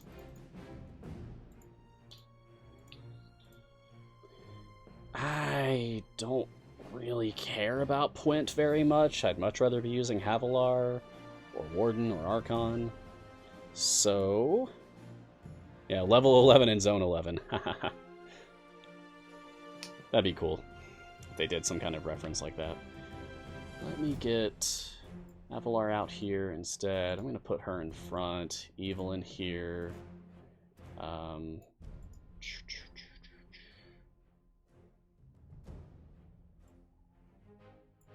I know for speed I'd want Sentry, but if I'm going to be using Havilar as my tank, then I'll just have Sentry put away. And setting up...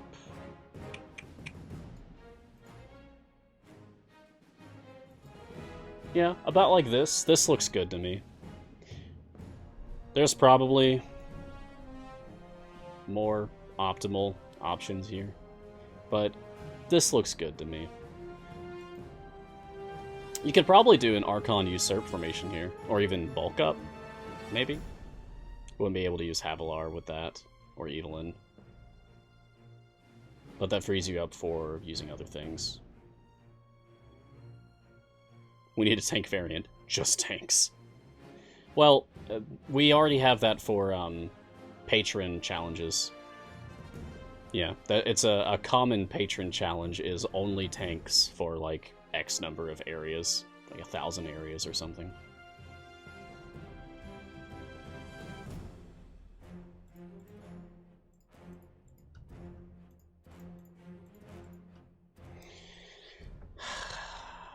I don't know the exact numbers on this adventure yet, but we do fight a lot of goblins, and we fight a lot of beasts, like rats and spiders and stuff. So either humanoids or beast would probably be my choice for Minsk. I'm going to go with humanoids for now.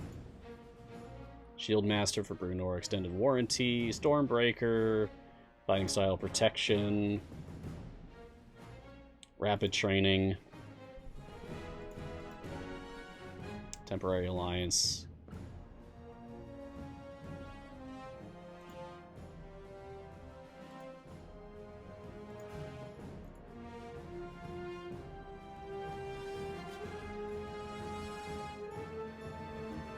Zorbu could have a +1 feat for int. Honestly, I'd like it if everyone had like basic feats like that. Like if everyone had a +1 to strength, dex, con, int, whiz, cha feats. Like if there's like a general pool of feats. There's a suggestion I made in the Discord a while ago about that.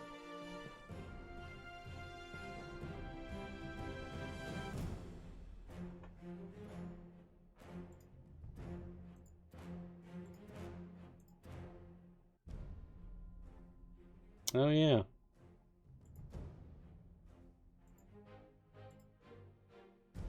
Now he's blocked.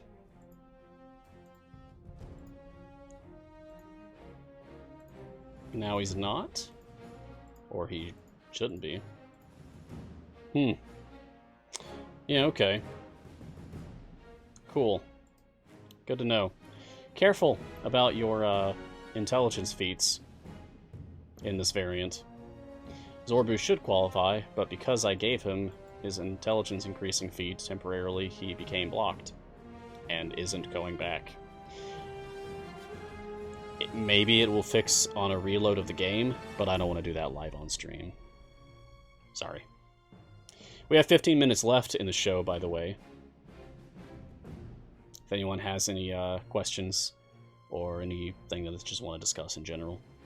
Is there a way to filter champions that may qualify for a variant if they have a feat on? I don't believe so. I think that's just what some community resources are for, really. You're better off looking around the community to find resources and tools that can help you with that. Calliope isn't working either, and she is in 12. Really? I'm wondering if this may have been, like, something in... Something got mixed up when the variant was being coded into the game. Maybe during its design, it was initially, like, intelligence 11 and lower, or 10 and lower. So anyone who's, like, exactly at 12, maybe don't qualify. Do we have anyone out who is exactly 12?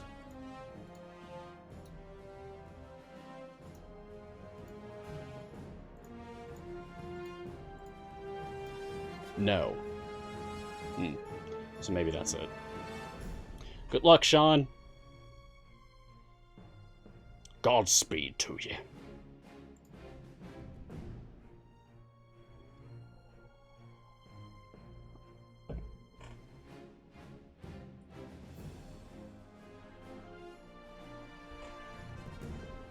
I suppose that's part of the fun, I guess, of Mars Guiding Hand being the show that shows off brand new content like an hour after it launches, is that we get to show off anything that's wrong. Don't hate me, please. It's not my fault. Yeah, we're bug hunting, I suppose. Live. That's kind of cool. Remember, if you ever encounter bugs, submit a ticket. Click on support. And Sean will be happy to take care of it.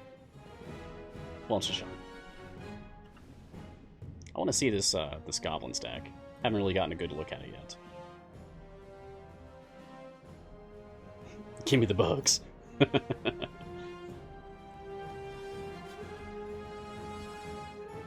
This is a boss stage. Don't know if the Goblin stack shows up on boss stage or not. It does not! Okay. So that's what I was thinking would happen, and it just didn't mention it in the text description. I think some variants that have these bonus enemies state specifically that they only show up on non-boss stages. This variant did not. I expected that it would be the same as it has been, but was wondering if because it didn't have the text saying that they would show up. Oh, there it is. Okay, great. And they function just like they do in the Chult adventure. Like, is it Rescue in the Jungle?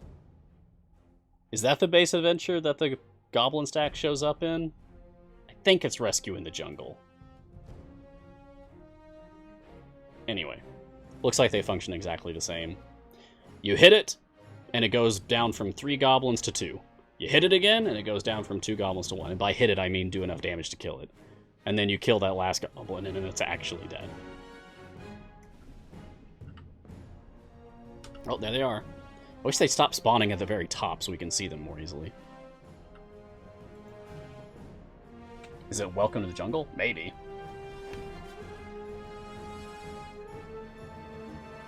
Wait. Is Welcome to the Jungle the name of something? No, I think it's Rescue in the Jungle.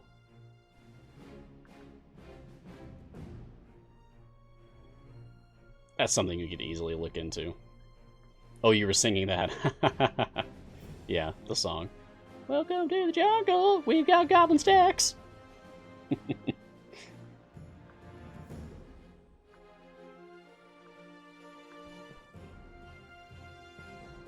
Ah, see? Alright, yep. If I'm finding it this quickly, Sean, then I'm sure many other players are too. Sooner that's settled, the better. Then it'll be less headache for you.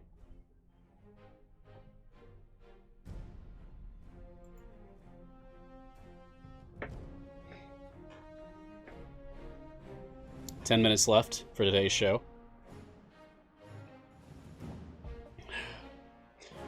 What's next week?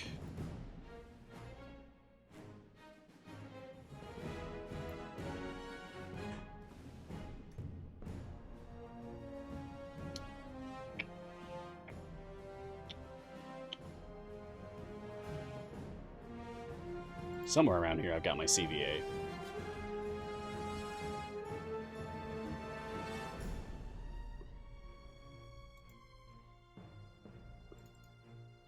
Boy, I really need to get the new version out.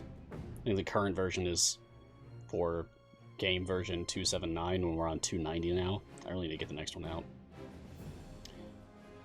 Next up is, yes, Festival of Fools. Cool, cool, cool. Strix, Rosie, and someone new. Join me next week to find out who.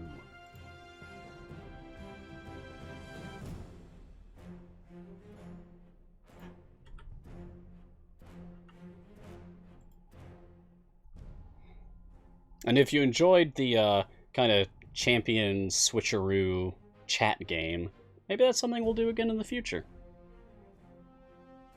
I'll talk to Zini about it. Seemed like you guys had fun with that. I thought it was fun. Variant should be fixed now? Fantastic! That was very fast. Thank you, Sean. Is that going to be a reload to fix it thing, or is that like a hot fix? Yeah, it looks like I still can't use Sorbu.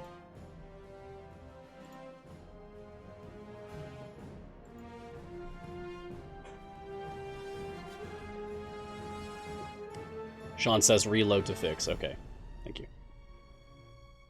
So anyone out there who's experiencing the same issue with some champions should qualify, but they don't, just reload your game. Hopefully that's fixed now. Can't do it because I'm still live on stream, but I'll do it after this.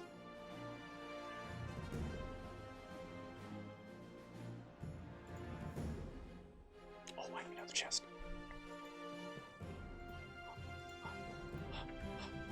Come on. No shiny. Okay. Man, I have the worst luck. All I wanted was 3 shinies today. Oh, awesome. We have confirmation that the fix is working. Calliope works now. And thus I would assume Zorbu too.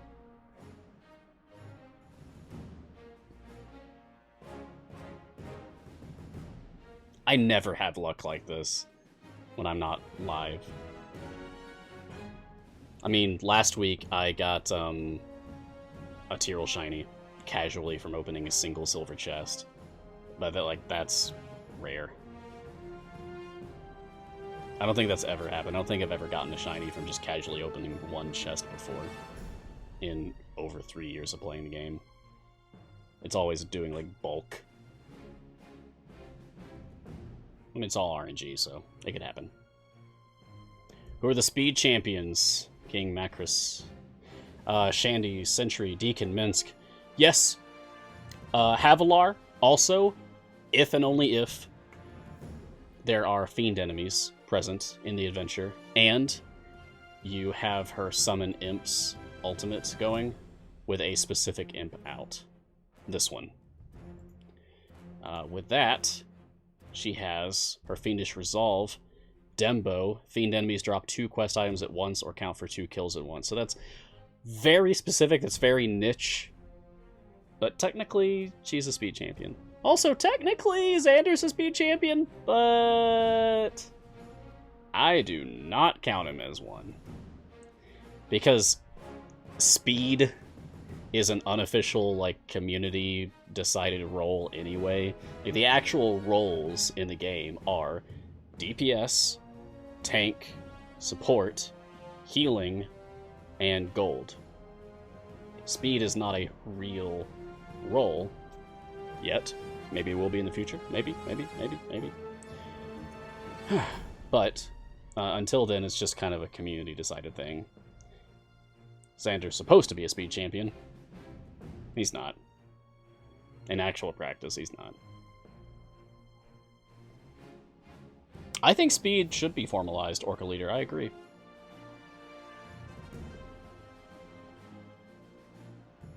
Oh, don't worry, Chryslo, for missing out on discussion. We always have good discussion. You can always go back and listen to the VOD, the recording, up on Twitch and on the CNE YouTube channel. It'll be posted up there tomorrow. It's typically like within 24 hours that this show is put up on the CNE YouTube. So you can check it out there, see what you missed.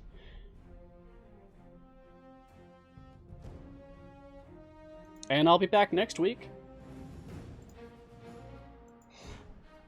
We'll be covering Festival of Fools next week, talking about Strix and Rosie. Oh.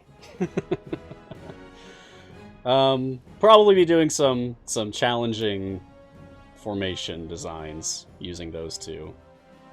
But we'll get to see them in their wonderful, fun bee costumes, their bee stinger outfits. It's very cute. I love that they put those in. Yeah, Xander is good for Jarlaxle Goldfine formations. Like, when I'm just starting a time gate or an event with 0 favor, it's Jarlaxle and every rogue and drow I have. Just tossing them in. So that includes Xander. That's also when Black Viper gets to see the light of day, very briefly. Until Caddy Bree gets her Bounty of the Hall gold find boost going. And then she comes in instead. Alright, we're almost at the top of the hour now, so if anyone has last-minute questions or any topics they want to discuss very briefly, we have time for that. And otherwise, I will bid you adieu.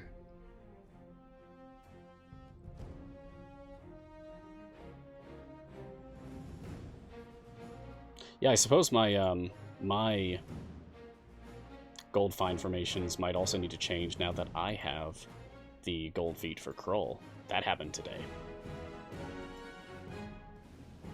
Some Hitchhiker's Guide references in the chat here. Someone asking the meaning of life. People saying 42. And I'm not crazy about it myself. Maybe that paints a target on my back or something, but I don't really see the appeal. Sorry. Not my brand of humor, I suppose. But much respect to those of you who enjoy that. Die, goblins. Die. Good to note that if you are using Minsk for this variant, the Puteri Goblin stack itself also counts as humanoid. So that's useful for Minsk's favorite enemy specialization. Glacier, what's my highest area ever reached? If I go to my achievements, you can see 747 is my progress for highest zone ever. That was with a debuff stacking formation. I think it was during an event. I think. Pretty sure it is. Oh yeah! You could totally Zorbu farm here. Was there a fast spawning stage here? Fast spawning stages are better for Zorbu farming for obvious reasons. You could just get kills faster, so... Jadicero, good old Jad, has an excellent Zorbu farming visual aid for like just good places to go. For getting your Zorbu kill count up. There's some big questions being asked in the chat right now. Oh, look at these phosphorescent fungi. Missed seeing this art because we were blazing through everything with familiars earlier. But, oh, they're so pretty. That's a beautiful color. Is that purple? That's difficult for me, but it's very pretty. I like it a lot. Like a lavender, maybe? I don't know. Okay, top of the hour, so... Oh, nope, let me get my mug instead. It's nicer. This has been Mars Guiding Hand. Thank you very much for joining me for episode 8. Today is March 4th, 2020. Hope to see you all next time. Good luck in your new adventures that were added to the game today. The Lost in the Goblin Halls adventure, the Twilight Grove adventure, and their variants. Puteri in the Goblin Halls and the Nimble Grove variants. I will see you all next time when we'll be taking a look at the Festival of Fools for Strix, Rosie, and a newcomer. champion of steel. I think it was hinted in the Q&A yesterday. So, my hat's off to you all. Oh, my hair, never mind. My hat's back on. Okay. Lopsided, but you get the idea. Cheers! And look sharp. Alright. Bye!